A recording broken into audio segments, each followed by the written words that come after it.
I'm Roy from Roy's Garage. Today I'm going to be working on a 2004 Toyota Sienna van.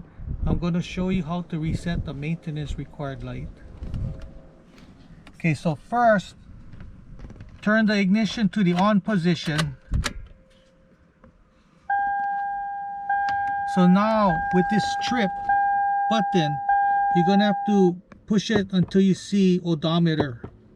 Okay, so now you're going to turn the ignition off.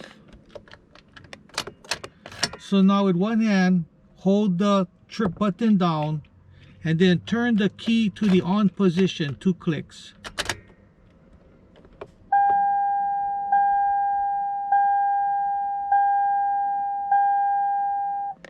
Okay, you all reset. So that's how you reset a maintenance required light.